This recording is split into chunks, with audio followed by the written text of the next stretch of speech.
देने वाली कई तस्वीरें सामने आई हैं। वहां आए भूकंप की वजह से बड़ी बड़ी इमारतें जमींदोज हो गईं, जिनमें दबकर 67 लोगों की मौत हो गई, जबकि सैकड़ों लोग घायल हो गए। और जो लोग मलबे में फंसे रह गए, उन्हें बाहर निकालने के लिए बड़े पैमाने पर रेस्क्यू ऑपरेशन चलाया गया। सुलावेसी आइलैंड से आई एक ऐसी ही तस्वीर में भूकंप से हुई तबाही की डरा देने वाली निशानियां नजर आईं। एक सुपरमार्केट तो पूरी तरह धराशायी हो गया, जिसके मलबे से बचे सामान को कुछ लोग निकालते हुए दिखाई दिए। इतना ही नहीं, जलजले की वजह से लोगों के रास्ते बंद हो गए। कुछ सड़कों पर बिजली के खंभे भी गिर गए, तो कुछ सड़कों का नामो निशान तक मिट गया। सबसे ज्यादा परेशानी उन लोगों को हुई जो जान बचाकर सुरक्षित ठिकानों की तलाश में अपने घरों से निकल पड़े, क्योंकि रास्ते मलबे और चट्टानों से पटे थे और महिलाओं के पास छोटे छोटे बच्चे थे।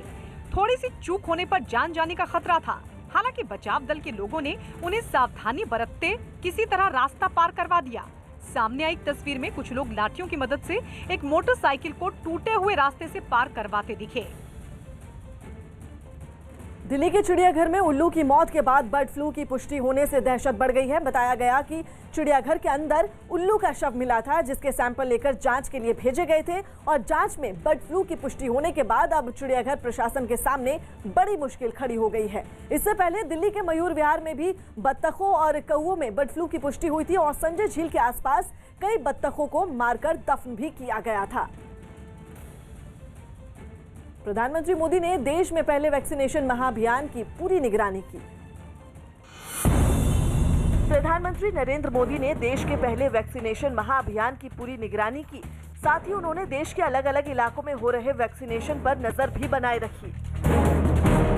मध्य प्रदेश के इंदौर में एक दिन पहले हुए कांग्रेस के प्रदर्शन पर पुलिस ने सख्त कार्रवाई करते हुए जीतू पटवारी समेत 40 नेताओं के खिलाफ केस दर्ज कर लिया। इन सभी पर बिना इजाजत प्रदर्शन करने का आरोप है। 30-40 जो लोग थे उनके खिलाफ 341, 188, 147 का मामला पंजीबद्ध किया गया।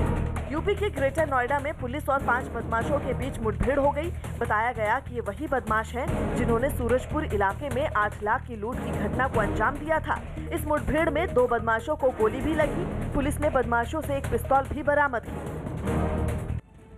प्रधानमंत्री मोदी आज स्टैच्यू ऑफ यूनिटी को देश के अलग अलग हिस्सों से जोड़ने वाली 8 ट्रेनों को हरी झंडी देंगे और इसके साथ ही वो रेलवे की और परियोजनाओं का उद्घाटन भी करेंगे। प्रधानमंत्री मोदी सुबह 11 बजे वीडियो कॉन्फ्रेंसिंग के जरिए अलग अलग जगह से केवड़िया जाने वाली ट्रेनों को हरी झंडी देंगे। आपको बता दें, स्टैच्यू ऑफ यूनिटी बनने के बाद केवड़िया हाल के सालों में गुजरात का एक बड़ा टूरिस्ट स्पॉट बना है।